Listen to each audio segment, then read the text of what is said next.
Oh, thank you. George, So are you. George is always looking good, man. He's fit. We're live. Welcome, David Marsh, George Pavel. David's coming from Rome. You're at the pool. George, where are you coming from? I'm from Comox, British Columbia. British Columbia. Okay, perfect. Well, Nice. this is cool. Thanks for joining, David. Exciting times out on the pool deck, hey?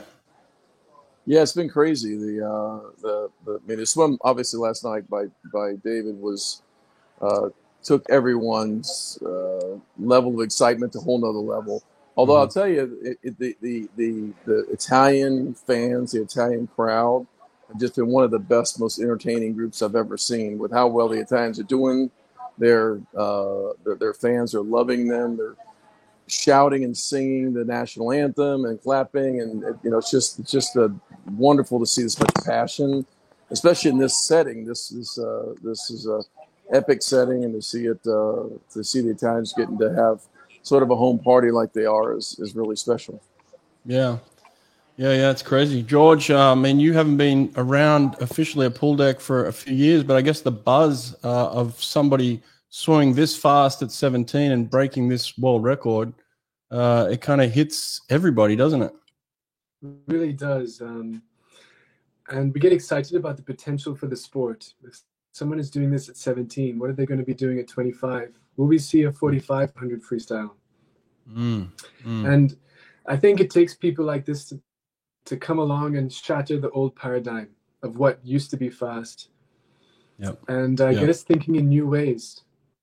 He's doing a lot of yeah. things that are very special, and his approach is different from I would say, the last crop that came through that was trying to be more about being very strong and big and heavy. Mm, Now it's about more mm, finesse and feel and the importance of a good strength to weight ratio. hmm Yeah. Yeah, absolutely. We're going to analyze all that. David, you put some interesting comments in a chat today, a group chat with a lot of coaches, where you talked about the fact that his mental state, he was very kind of, aware of the impact, right? The world record impact, and taking down some legends like Cesar Cielo, who held this world record for many years, but all the other people that came before him as well, and I think he understands that, but there's also a part of him that is thinking bigger than just the world record. That's kind of scary, isn't it? Yeah, I was driving over today with one of the Romanian coaches sitting next to him, sort of picking his brain on what he knew about David, and that's exactly what he said. He said, "Look, David is he honors the former champions, but he's not sort of intimidated or taken by them. He's said he's really his own man, and he has his own plan. He and his Mm-hmm. coach, since he's 9 years old, have been together, so they're working on this plan." And as George said, it's not being done the traditional way, and it's certainly accelerated beyond a time frame that most of us would have thought, honestly, even possible. Mm-hmm. I would have thought in my paradigm that a guy would need to be more mature, a little bit stronger to create enough power to generate enough power. But your post about comparing him to Anthony Irvin, I think, is very true because Anthony couldn't jump 12 inches off the ground, but once he hit the water, he was a barracuda and Mm-hmm. didn't disturb any water. So it's the game of minimizing resistance, and I think for a guy with a mentality of David, it seems like we have a perfect storm in this young man, and it's a real pleasure to get to observe this and get to just watch him sort of operate from afar. Yeah. Yeah, I want to talk about that, the comparison a little bit to Anthony as well. David, you coached Anthony in 2016, but George, Anthony's one of your closest and dearest friends, and you know Anthony as well as anybody. And I guess what we're trying to do here is figure out how a man like this does travel across the water so fast. So you've got really interesting perspectives on these things, George. So what do you think about the comparison between kind of an Anthony and David here? And what do you know about Anthony that you can kind of conceptualize for us to help us figure out how these guys do it? Well, since I stopped swimming, I got really into Ayurveda, the traditional Indian medicine. and it's very insightful. It provides a lot of good ways to conceptualize nature. And when I look at Anthony through the lens of Ayurveda, I can see that he's got a very finely tuned nervous system. It's his nature. It's the nature of his organism to be sensitive to the environment. And I see that in David Popovici as well. It's, if I was to compare it to an animal, it's slightly more of a predisposition towards being like a deer. You know, the deer's eyes are darting and its ears are moving around. It's very sensitive. And when you apply this to the sport of swimming, it gives you an increased feel for the water. It's to keep the maximum pressure, the right angle, the right hold on the water to allow for maximum propulsion. Because otherwise, if you don't have that sensitivity, maybe you have a little bit more muscle, you can end up pulling the water that you've already sent moving. And in that way, you cavitate and you don't actually propel yourselves forward as much. So I see that sensitivity. And when that sensitivity is combined with a high level of self-awareness, it can be a very powerful combination. So that you're not just reacting to the environment, but you can sense and then intentionally act. It's a really interesting way to think of it, David. Really, these concepts are kind of out there in the sense, but they're so accurate. When I listen to George talk, it makes so much sense to me because I know these athletes intimately. I know the George Bevels of the world. I know the Anthony Irvins, David Pop, and you know these guys. And so a lot of times as coaches, we want to say, here's the program, go and do this. This will make you faster. You're right. And it's beyond that for these guys, isn't it? Yeah, really interesting. The fact that I've certainly observed with David since I've been here at the meet, the day before the meet, he got in the water about when I got there, and then he was in the water for 2 hours the day before the meet, and he was doing all kinds of little things. He was doing some smooth descent swimming, he was doing some skill work, and he was doing a little bit of butterfly, and he was doing some fast turns back and forth with his coach on the watch. And I asked his coach, I said, why is he in the water this long? And he just says, well, he has things he's doing, he needs to get done, and he's taking breaks and taking his time doing them, and he loves the water.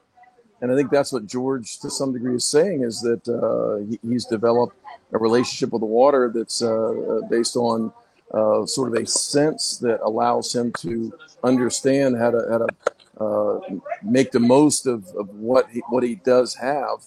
And then even yesterday morning, one of the Israeli coaches was watching him warm up also, and he was in the water for an hour and a half, an hour of general swimming, and then 30 minutes of sculling in different ways.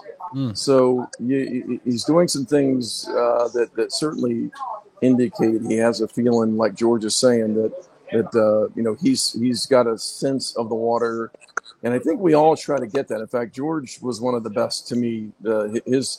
George, when you were swimming the IM, and your ability to seek out efficient water in all four strokes. When you came out of bowls, you were no giant, strong man. You were slender and long and lean, and you knew how to feel the water as well as anyone. And I think that had to do with your diving you came from in Trinidad and Tobago when you were diving off your dad's boat. I mean, I think you learned a relationship with the water that was different than what I had seen in sort of athletes coming out of the weight room, let's say. So I think it's an exciting time, and I think we really are into something else that's that I think could open this sport up to another level. Yeah, we all knew a man that kind of used to think this way, and Richard Quick was a thinker like this. When I would have conversations with Richard, he was always thinking, Brett, I appreciate that somebody's going to swim 46 soon, but you know what? In 20 years, someone's going to be swimming 45. Richard would always think 20 years ahead. And that's kind of what George is talking about here now, is the possibility of somebody actually swimming 45. Conceptually, it doesn't make any sense to us right now. But after seeing this swim yesterday, and I want to show this swim in a minute, there's still so much room for improvement with this kid, and the fact that he's 17 years old. So, George, it is exciting in that respect, isn't it? Definitely. And this is also going to open the mind of so many up and coming swimmers. I think this is something like now we're going to have this mental block that is in the way of them being their best version of themselves, because they believe they're too young. You know, when I get to my 20s, then I'll be fast. So we might see some 15-year-olds, some 16-year-olds start coming down into the 47s. Yeah, so true. It is. Yeah, he for a 17-year-old. Even, and look, I was having conversations with him when he was 16. I think you've all seen these conversations. This kid was very controlled, even at 16, saying, "Look, there's time for this, but it is going to happen." And this is a 16-year-old thinking about this. It's crazy. So let's try and have a look at this swim if we can here. You guys can see this?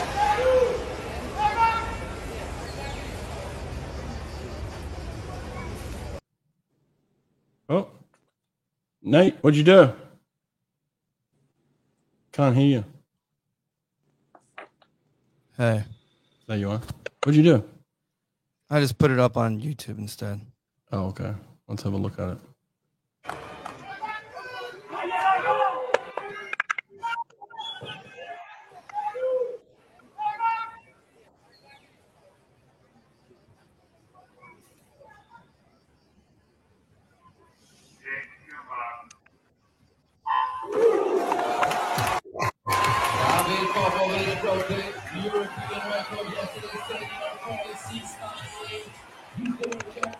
Is yours video is not super clear, is it?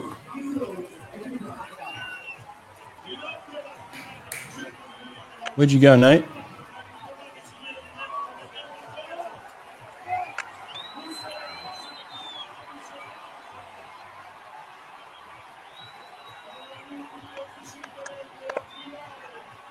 The second half is where it all happens, really, isn't it? I mean,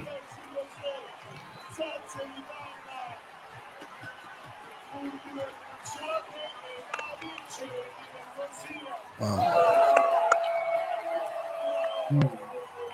All right, take it down. Pull that away for us, Nate. Perfect. George, you've seen the swim. What are you seeing initially? Okay, the first thing I noticed is his build. He's much lighter, much leaner than all the other swimmers in the field. And with that, we have to understand that brings a great advantage in terms of the strength to weight ratio.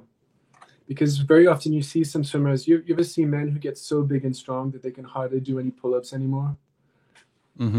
There's that sweet spot.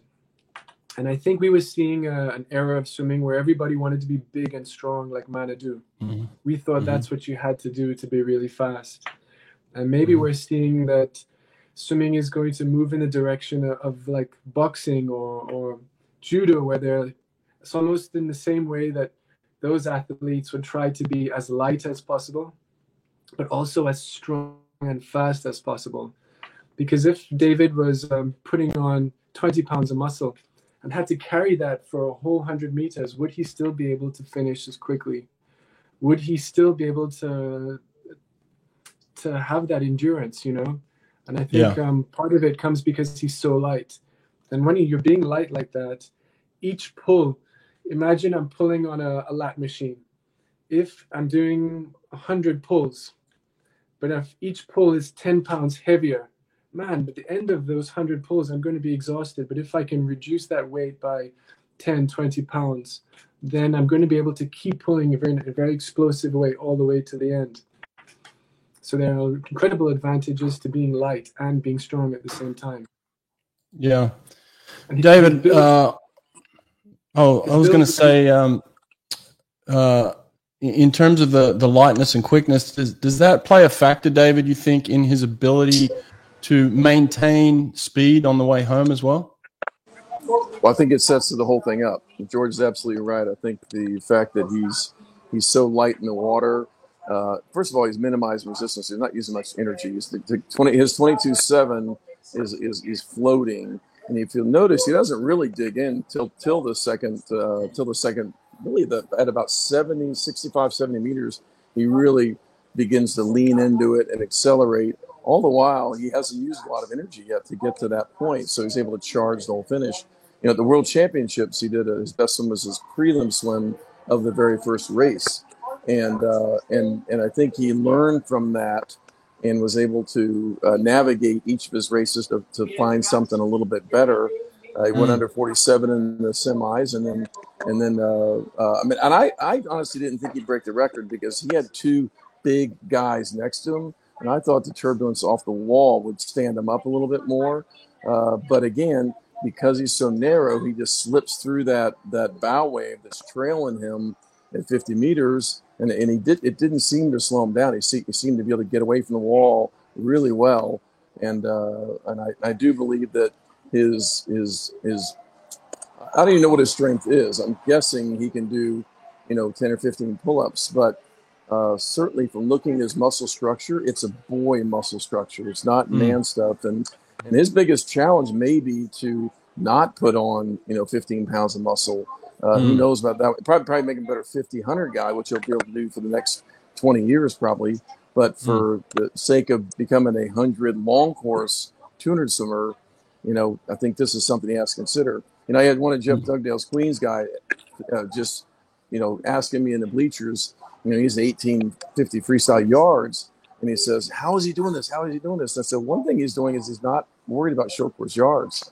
When he's putting his hand in the water, it's a full extension where he's getting some lift forces with the way he's putting his hand in. He's not driving his hand down like a short course yard sort of sprinter would. He's actually riding the hand and getting lift forces at the extension of the front on freestyle, even in 100, when normally you'd think you have to be carving downward into your catch right away.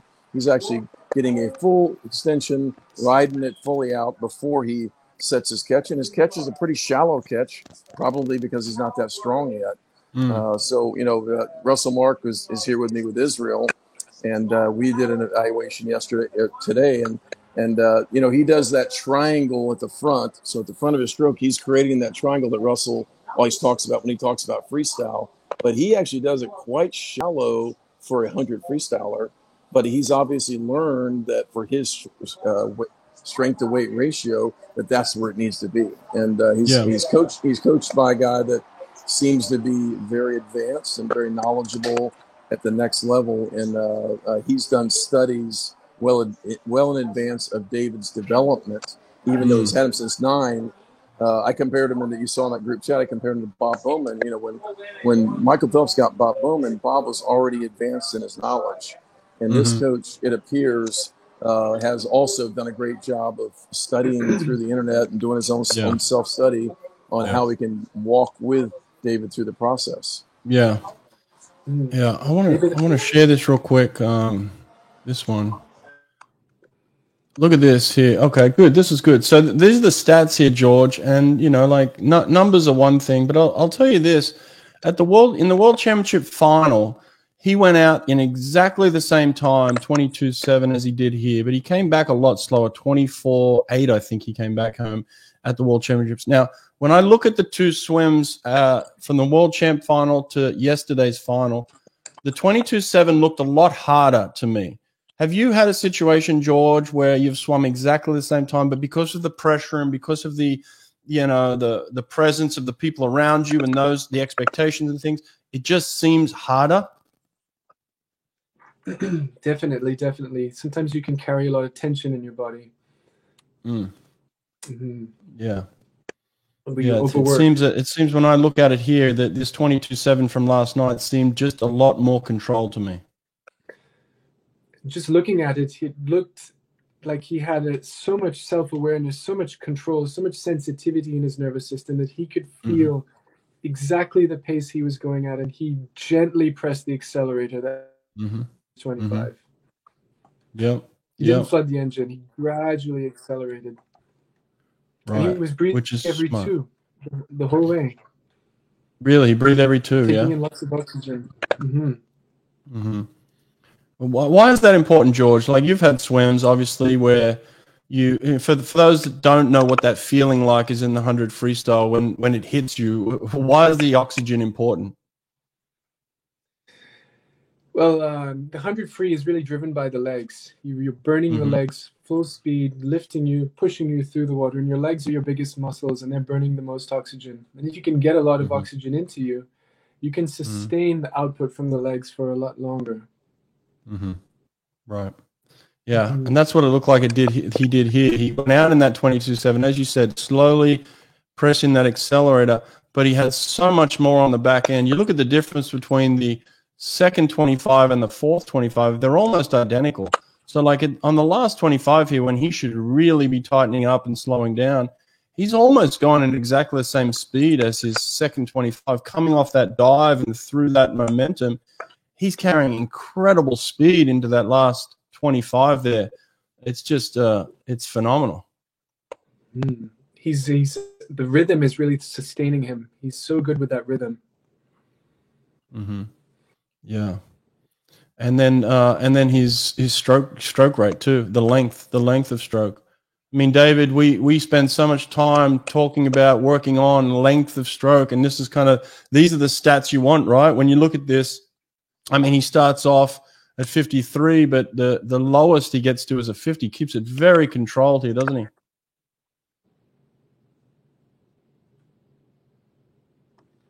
I think we lost David. Yeah, I think we did. George, talk to me about stroke length. What does that mean for people that don't fully understand it?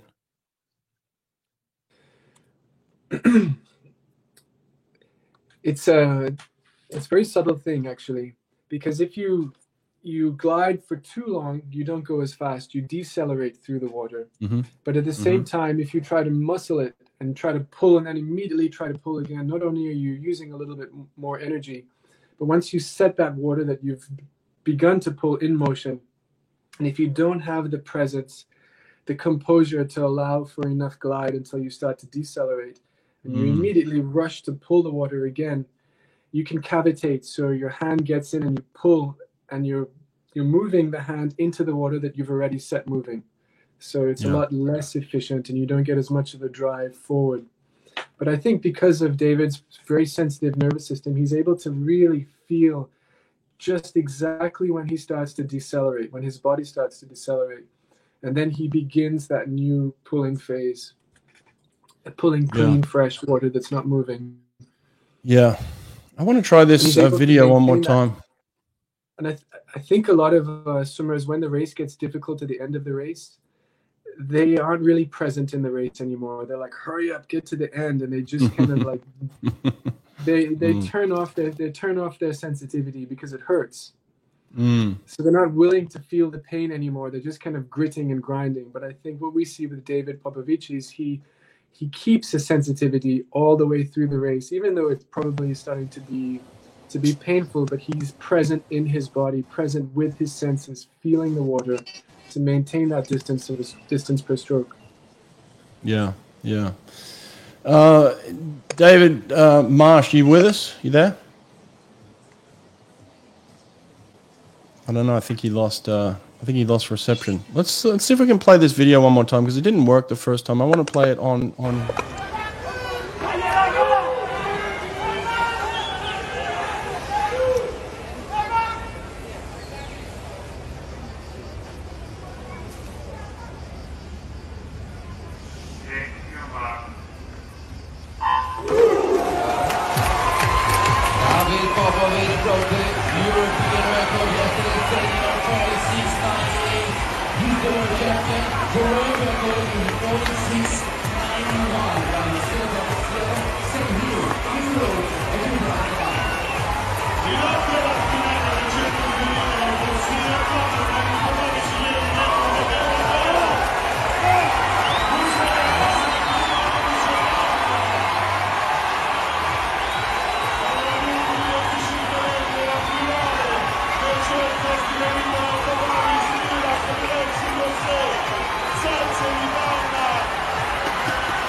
still can't believe, George, that I'm looking at a board that says 46 on it for 100 freestyle. It's madness, isn't it? Mm-hmm. So Brett, is someone who coached the old world record holder to break the old world record. What do you see? Can you take us through it from your experience? Yeah, look, it's actually really interesting, and I do want to say this to people that I was very excited yesterday for the possibility of the world record being broken, only because I love to see the sport move forward.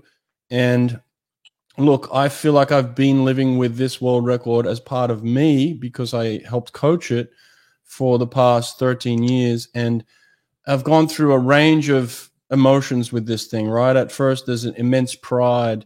And then there was actually a period of being very defensive towards it. We had this outcry of it was a cheaters world record because we had these suits, right? And this whole suit, controversy. And so I went through a period of time where I vigorously defended this world record, for many years. Then I went through a period of like, okay, I want someone to get it, and then now the real possibility of somebody coming up on it. There's been a number of people recently, actually, with Dressel and Chalmers and Kalishnikov and many guys around that mark. And I was hoping that somebody would, but I was about to lay down yesterday, and I felt a real sense of kind of depression after about 5 or 6 hours, George, that this world record was gone. It's like something that when it's taken away from you, eventually you do feel like, wow, that's kind of sad. So in terms of it being gone, and so I had a moment where I actually reached out to Caesar, and we actually got to start talking about this world record. And it's funny, he said he felt the same way in terms of the happiness he felt for David, but then the sense of kind of loss as well, and so we kind of had this moment together yesterday, Caesar and I, and we were reminiscing about it, and it did bring back a lot of memories from that moment of when we actually broke this record in Rome, and the preparation that went into this world record too. I mean, you were part of that preparation with us and the work that we did, so you're very in tune to the type of work that we were doing. It's nothing like the type of work that David Popovich is doing. From what I understand, he's doing, 60, 70, 80 kilometers a week. That's not what we did to prepare for this thing. We took it more from the sense of, the power and the explosiveness, and, the back end endurance was obviously important to us, but it wasn't a main focus. The main focus was actually getting out with speed. And I think if you look at the world record, Caesar went out at that time in 22:1, so a much faster front end, and that was kind of the way that we were approaching it back then, George. We were very much on the attack, like we wanted to get out in front, and we wanted to stay out in front. That was kind of the mindset of like, break them early with your speed, use your strengths. Our strengths, obviously, for most of the guys in our group at that time, you included, Caesar and Fred Bousquet, our strength was our speed, our top end speed. And so we as a group wanted to use that. And that was kind of the idea behind it. I do remember getting some analysis, kind of like what we just looked at after the semifinal, and thinking to Caesar, like, working on his stroke length a little bit. I remember saying to him, you went out in this many strokes and you came back in this many strokes. If we can go out with a few less and come back with a few less, I think you can break this world record. And so that was kind of the idea of like going out with speed, but not trying too hard to go out at that top end. So like, I think we went out in 22:1, but it was actually a comfortable 22:1, which then enabled Caesar to come home under that 25 seconds. Now, what Popovich is doing here, coming back in 24 flat, I mean, it's another world in terms of thinking, but also in terms of the way Caesar went out was 22:1. That's a whole nother world for Popovich to think about too. So I guess it's always that balance between the speed at the front and the endurance at the back, right? And playing with your strengths. Would you agree, George? Definitely. You said it right there. And that whole group that you were coaching at Auburn, our strength that we had better than anybody else in the world was our strength training, our dry land. We were doing a type of Olympic lifting, a type of power training that, do you remember we'd put the t-shirts on and the paddles and we'd sprint? We were doing power training. We were doing explosive strength training, and no other swimmers were doing that. And we knew that we were stronger and more explosive than everybody. So we were trying to play that ace, trying to play that card as our advantage. So we were going out fast. We were using our speed. We were trying to break people's spirits in the beginning of the race. And Popovici is taking a different approach. It's more of the one of sensitivity and composure and pacing and the feel. Yeah, and I think I got a direct message the other day from Matthew Santana, a Brazilian swimmer, and he was like, should he do this? Should he do that? And I said, well, I think that's what he's trying to figure out right now. He's trying. If you have a look at Popovici from the start of the summer and what he's been doing in his hundreds, he's been experimenting. He's been playing with the speed. How fast is too fast? How strong can I come back after going out strong? What about if I go out soft? How fast can I come back? I think he's discovered right now that he hasn't got the ability to come back in 23 seconds, or at least he hasn't figured it out. I mean, I'm sure he's got the ability. Don't get me wrong. The ability is not the word. What he hasn't figured out is how to do it yet. It's there, and I think if he needs more time experimenting and playing, this kid will come back in 23 seconds, and that's going to blow everybody's mind. That's a whole nother level of speed coming off that wall. If anybody's tried to come back in under 25 seconds, you realize how difficult this is. And so, George, we spent many a workout doing back end speed where we were playing with this, trying to come back on that second 50. You remember? Definitely. Ooh, how could I forget? What's interesting coming to me now is that if David Popovici was currently training the way we trained, full on power, explosivity, he wouldn't be as fast as he is now. I think that there are benefits that he's enjoying from having a relationship with his coach for many years, since he's 9 years old. He is working with his own nature. He says, all right, what are my strengths, my sensitivity for the water, my feel, my self-awareness, my strength to weight ratio. And he's taken that trajectory. Now, maybe if Caesar was still around and Caesar had taken the trajectory of sensitivity and strength to weight ratio, maybe he would not have been as fast. So I think this raises the importance of training in alignment with your nature. So like, what is my natural predisposition? All right, how can I use this and how can I bring out the best while limiting the negative qualities? Yeah. And it's good to have. What about this, George? Does it go against their nature then if we start to say to him, you need to get out faster? Does it go against the nature of Caleb Dressel to say, hey, we need to work more back end. We need to make you stronger on the back end. Does it go against their nature then if we take away their natural gifts or de-emphasize? I think so. Let's say we wanted to get David to go out a lot faster. He might lose his sensitivity. He might lose his feel. And if we go and we pack a whole bunch of muscle on him, his strength to weight ratio might actually decrease. Because he'll get heavier as he gets stronger. And I guess the reverse would be the same for someone like Caleb. You look at a picture of him recently and you're like, whoa, I mean, this guy is just stacked with muscle.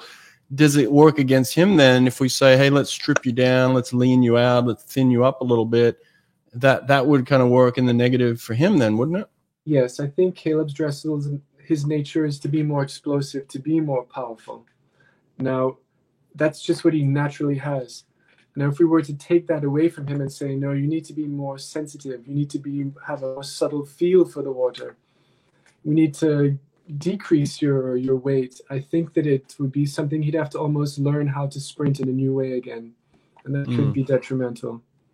I guess a lot of people now, especially coaches, George, maybe even some swimmers are going to have some doubts now and think to themselves, well, I have to lean up, I have to strip off, I have to be really good on that second 50. That's the only way I'm going to get to 46 or even conceivably get to 45. Would that be the right way to think collectively? I think we're going to see a trend towards that, where guys are going to realize that I don't need to be super big and bulky. Let me get to that optimum sweet spot of my strength to weight ratio. Maybe, I might need to cut as we're approaching the competition. We might see male swimmers trying to lose weight, trying to lean out in anticipation of the big events, like boxers do, like MMA fighters do. Yeah. Mm-hmm. Yeah. I think it's very interesting. I think there's going to be a lot of, I mean, whenever there's like a paradigm shift like this, especially with a 17-year-old, you think, well, we've all got to do what he's doing now. And so there's going to be a lot of study on him, a lot of study on his coach. And all of a sudden the pendulum's going to swing back this other way. I wouldn't agree that that's the right thing for everybody. I just don't think that way. And I agree with you in terms of if you have a Caleb Dressel in your program, then work their strengths. If speed is still their strength, that should be the emphasis, I would think. If it's your nature to be strong and explosive, all right, let's do that. If it's your nature to be very sensitive and to have more of a lighter strength to weight, lighter body and a greater strength to weight ratio, and then more endurance, let's work that. Yeah.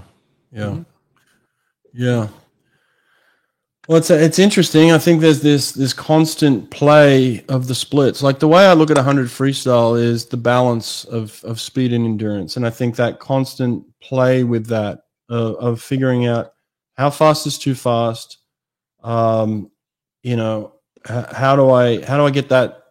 Because it's clear, he's not accelerating that 425. He's just maintaining speed. So everyone else is decelerating, right?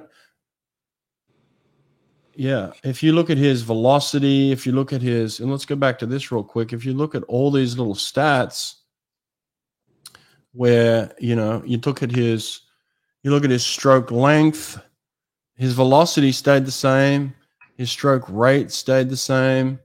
I'm sure his length, his times, were spot on. So to me, it's just a maintenance of length and power and velocity. That's what it is to me. It's not an acceleration. It looks like he's swimming past people, but people are actually slowing down. He's just maintaining. Mm-hmm. Right. Yeah. He's got a nature to move too. So would you like me to explain a little bit of the natures of different people with different examples from the sport? Please do. Yes. Thank you. Okay. So from this perspective of Ayurveda, there's some people who are more Vata type. This is more air and space, more movement, and their body, the nervous system is more developed. This would be a good example of this would be David Popovici, Anthony Irvin, and these people have an incredible sensitivity to the water. Their nervous system is able to react to the environment incredibly quickly.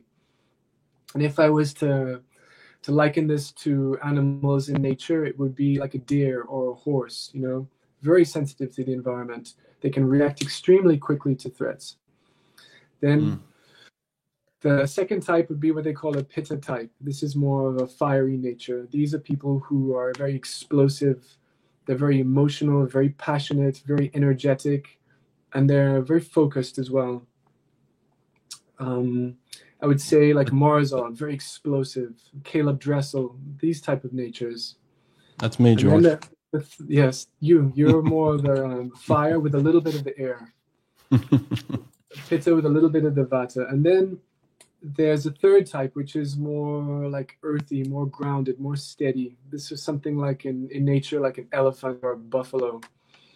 And this nature is to be more gritty, more tough. It is less inclined to react quickly to the environment. It's more steady, more grounded. A swimmer like Grant Hackett would be an example of this. Very tough, very steady. They can lock into that pace and just keep that rhythm, keep it going. Now, we are all a blend, but usually we have a predisposition to be more inclined to one type of nature.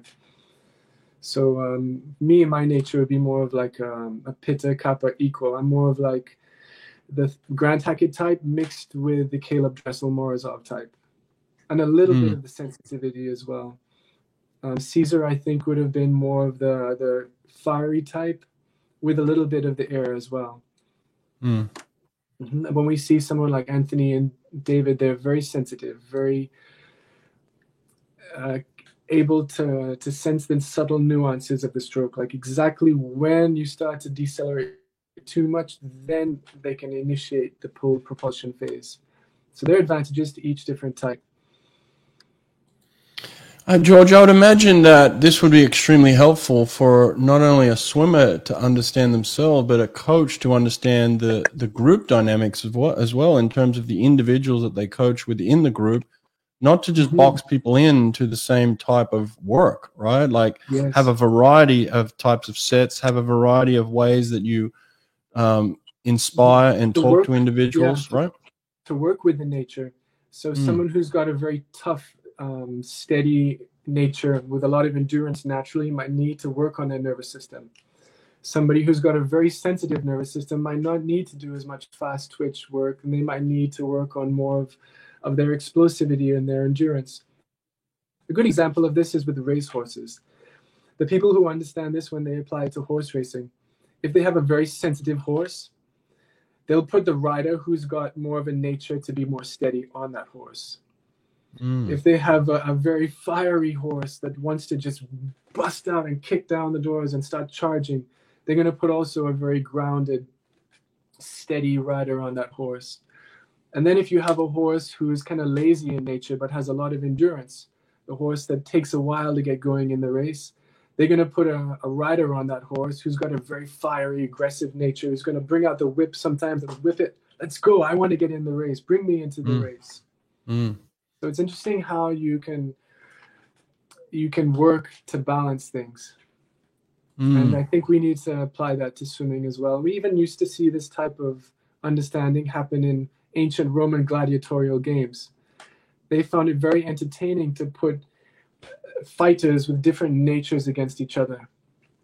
So instead of having like two of the big, heavy Murmillo type, the ones with the big shield and the big helmet, slow and heavy, they used to like to put one of those to fight one of the very light, fast, twitchy guys who had the net and the trident. So they would find it very entertaining to see how these different natures would fight against each other. Because they have different strengths and different weaknesses. That reminded me of that movie Troy, when Achilles wakes up and comes out and he just grabs his sword and runs at the big guy. He jumps and hits the big guy with his speed. Exactly. Achilles being Vata, very sensitive, but also with a lot of fire, very big and heavy and strong. Different weaknesses. Yeah, I love it. Well, this has been very insightful, George. I appreciate it. It's been fun to kind of talk about David, his nature, and his abilities, and the things that he's done at such a young age. Analyze the stroke a little bit, the technique. I mean, look, I don't think you can look at this and say that's the way you should swim, right? What you should do here is say, what is he doing well? How could I apply that to what I'm doing? And what are some of the ways that I could do some things differently? Because it's not a carbon copy here. You're not going to be built like him. You're not going to think like him. You're not going to feel like him. This is not something where you can just say, do that, right? I think this is also a wake-up call for us to, as a whole community of the sport, to take more of an individualistic approach to our swimming and not really look at what they're doing and what these people are doing. I think the internet was great. The internet decentralized swimming knowledge. Everybody could now see what was working. But at the same time, we all might have been previously trying to do what Caesar was doing or what Caleb was doing. And I think this is a wonderful reminder to say, all right, it's good to understand what works for different people. But at the same time, I need to understand what works for me. What's my nature?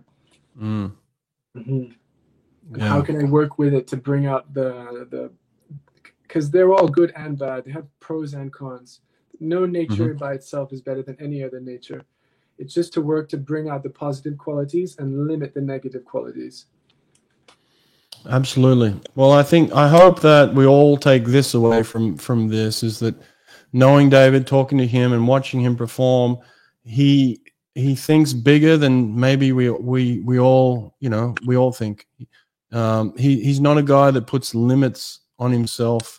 It doesn't seem that way anyway. Like if any normal 17-year-old would think about a 4,600 freestyle, it would just be inconceivable to most 17-year-olds. Now he's thinking beyond that, and so it's good that we have somebody who's shown us how to think.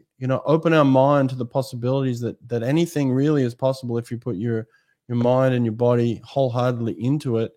The possibilities can be endless, and it's just great to see a young kid thinking that way. Yeah, thinking big. Yeah, and he's showing us. Actions speak louder than words. He's showing us a high level of self-awareness just by his composure in the beginning of the race. Having faith, just trusting himself that he is fast, and gradually accelerating into the race. Not getting impulsive, not getting excited, not losing control of himself. He's very in control of himself. And when it gets difficult at the end of the race, he is very present in that, keeping that rhythm, keeping that feel. And that's a big challenge for a lot of swimmers, because once it gets painful, maybe 70 meters, 80 meters, you tend to like withdraw the consciousness almost out of the body into the mind. Just hurry up and finish, hold. You numb yourself to be able to withstand the pain at the end of the race. And what I see with him is he's able to like keep that sensitivity. He's not allowing himself to close off to the discomfort. He's staying in it, which gives him the feel, which allows for him to maintain that distance per stroke. That shows that he has a lot of toughness. He has a lot of willpower. He has a lot of self-awareness and self-control to do that. Yeah. Very mature, very mature. Very, very mature. George, there was many times where my consciousness left my body at about the 75-meter mark, that's for sure. So yeah, you numb yourself. It hurts, and you're like, hurry up, get to the end. And you grit your teeth. You're not feeling anymore. Yeah. It hurts. Yeah, it hurts. Well, this has been cool. It's nice to catch up with you again, man, and thanks for doing this. I appreciate you taking the time. Yeah. Thank you very much. Take care, my friend. Great. Thanks for the support. I'm a big fan. Thank you. Thanks, George. I appreciate it. Thanks. Have a great day, okay?